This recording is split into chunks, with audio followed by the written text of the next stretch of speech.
കോൺഗ്രസിന്റെ 4ാം സ്ഥാനാർത്ഥി പട്ടിക കഴിഞ്ഞ ദിവസം പുറത്തുവന്നിരുന്നു. പ്രധാനമന്ത്രി നരേന്ദ്രമോദിക്കെതിരെ ഉത്തർപ്രദേശ് PCC അധ്യക്ഷൻ അജയ് റായ് വാരണാസിയിൽ മത്സരിക്കും. കഴിഞ്ഞ തവണയും മോദിയെ നേരിടാൻ വേണ്ടി അജയ് റായിയായിരുന്നു കോൺഗ്രസ് മത്സരത്തിന് ഇറക്കിയത്. UPയിലെ തന്നെ അംഹോറയിൽ നിന്നും ഡാനിഷ് അലി കോൺഗ്രസിനു വേണ്ടി മത്സരിക്കുന്നതാണ്. 2019 തിരഞ്ഞെടുപ്പിൽ അംഹോറയിൽ നിന്നും BSP ടിക്കറ്റിലായിരുന്നു അദ്ദേഹം മത്സരിച്ചത്. ആ മത്സരത്തിൽ വിജയിച്ച ഇദ്ദേഹം അടുത്തിടെയാണ് കോൺഗ്രസിൽ ചേർന്നത്. മധ്യപ്രദേശിലെ രാജ്ഘട്ടിൽ നിന്നും ദിഗ്വിജയ് സിംഗ്, തമിഴ്നാട്ടിലെ ശിവഗംഗയിൽ നിന്നും കാർത്തി ചിദംബരം, കന്യാകുമാരിയിൽ വിജയ് വസന്ത് എന്നിങ്ങനെ 46 മണ്ഡലങ്ങളിലെ സ്ഥാനാർത്ഥികളെയാണ് കോൺഗ്രസ് പ്രഖ്യാപിച്ചിരിക്കുന്നത്.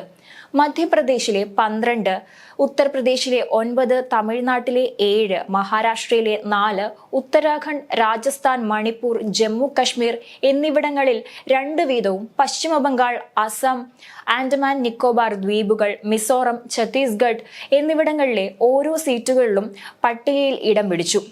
ഇതോടെ ഏപ്രിൽ 19 ആരംഭിക്കുന്ന 7 ഘട്ടങ്ങളിലായി നടക്കുന്ന ലോക്സഭാ തിരഞ്ഞെടുപ്പിൽ 183 സ്ഥാനാർത്ഥികളെ കോൺഗ്രസ് പ്രഖ്യാപിച്ചു കഴിഞ്ഞു. 4ാം പട്ടികയിൽ റായ്ബറേലിയും അമേഠിയും ഇടം പിടിക്കുമെന്ന് പ്രതീക്ഷിച്ചെങ്കിലും അതുണ്ടായില്ല. നെഹ്റു കുടുംബത്തിന്റെ പരമ്പരാഗത മണ്ഡലമായ റായ്ബറേലിയിലും അമേഠിയിലും രാഹുൽ ഗാന്ധിയും പ്രിയങ്ക ഗാന്ധിയും മത്സരിക്കണമെന്നാണ് പാർട്ടി പ്രവർത്തകരുടെ ആവശ്യം. എന്നാൽ മത്സരത്തിനിറങ്ങാൻ ഇരുവർക്കും താല്പര്യമില്ല എന്നാണ് സൂചന. കഴിഞ്ഞ തവണ രാഹുൽ ഗാന്ധിയിൽ നിന്നും അമേഠി സ്മൃതി ഇറാനി പിടിച്ചെടുത്തിരുന്നു. എന്നാൽ ഉത്തർപ്രദേശിലെ ലോക്സഭാ സീറ്റുകളിൽ മത്സരിക്കാൻ രാഹുൽ ഗാന്ധിക്കും പ്രിയങ്ക ഗാന്ധിക്കും ഭയമാണെന്നാണ് അറിയുന്നത്. അമേഠിയിലും റായ്ബറേലിയിലും ഒഴിച്ചിട്ട് സ്ഥാനാർത്ഥി പ്രഖ്യാപനം നടത്തിയത് ഇതിനാലാണെന്നാണ് റിപ്പോർട്ടുകൾ. ഇവിടങ്ങളിൽ ആരെല്ലാം സ്ഥാനാർത്ഥിയാവണമെന്നതിൽ പാർട്ടിയിൽ കടുത്ത ആശയക്കുഴപ്പം ഉണ്ടെന്നാണ് സൂചന. മത്സരിക്കാനില്ലെന്നും പ്രചാരണത്തിൽ ശ്രദ്ധ കേന്ദ്രീകരിക്കുമെന്നുമാണ് പ്രിയങ്ക ഗാന്ധി പറയുന്നത്.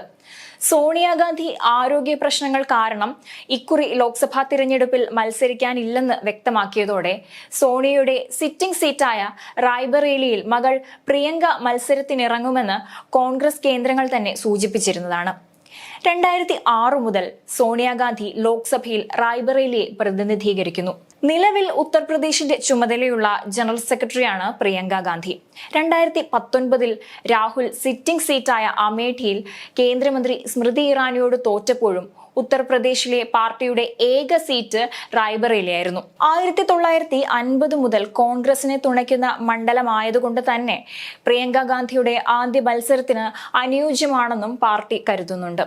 സോണിയയ്ക്കായി പ്രചാരണ പരിപാടികൾക്ക് നേതൃത്വം നൽകിയ പരിചയവും പ്രിയങ്ക ഗാന്ധിയുടെ ഗ്രേസ് മാർക്കായി പാർട്ടി കരുതുന്നു. കഴിഞ്ഞ ദിവസമാണ് കോൺഗ്രസ് ലോക്സഭാ തിരഞ്ഞെടുപ്പിലേക്കുള്ള 4ാം ഘട്ട സ്ഥാനാർത്ഥി പ്രഖ്യാപനം നടത്തിയത്. തമിഴ്നാട്ടിൽ കാർത്തി ചിദംബരം ശിവഗംഗയിൽ നിന്നും, മാണിക്യം ടാഗോർ വിരുദ് നഗറിൽ നിന്നും, ജ്യോതിമണി എന്നിവർ സിറ്റിംഗ് സീറ്റുകളിൽ തന്നെ മത്സരിക്കുന്നതാണ്. കഴിഞ്ഞ ദിവസം കോൺഗ്രസിൽ ചേർന്ന ഡാനിഷ് അലിക്ക് 2019 BSP ബാനറിൽ ജയിച്ച ഉത്തർപ്രദേശിലെ അംഹോറ നൽകി. സംസ്ഥാന ഘടകത്തിന്റെ അഭിപ്രായം തള്ളിക്കൊണ്ടായിരുന്നു ഈയൊരു നീക്കം. സംസ്ഥാനത്തെ സഹാറൻപൂരിൽ ഇമ്രാൻ മസൂദും കാൺപൂരിൽ അലോക് മിശ്രയും ഉത്തരാഖണ്ഡിലെ തീർത്ഥാടന കേന്ദ്രമായ ഹരിദ്വാറിൽ വീരേന്ദ്ര റാവത്തുമാണ് സ്ഥാനാർത്ഥികൾ. രാജസ്ഥാനിലെ നഗൌർ മണ്ഡലം ഹനുമാൻ ബേനിവാളിന്റെ രാഷ്ട്രീയ ലോക് താന്ത്രിക് പാർട്ടിക്കായി ഒഴിച്ചിട്ടു.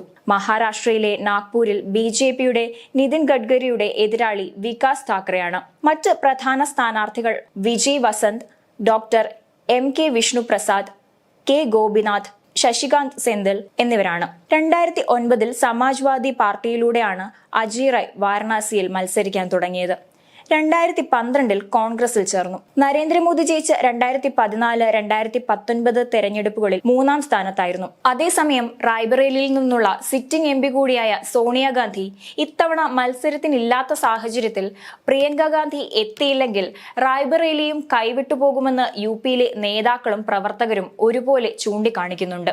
മുതിർന്ന നേതാക്കൾ മത്സരത്തിന്റെ കാര്യത്തിൽ ഇരുവരിലും സമ്മർദ്ദം ചെലുത്തുന്നുവെന്നാണ് സൂചനകൾ.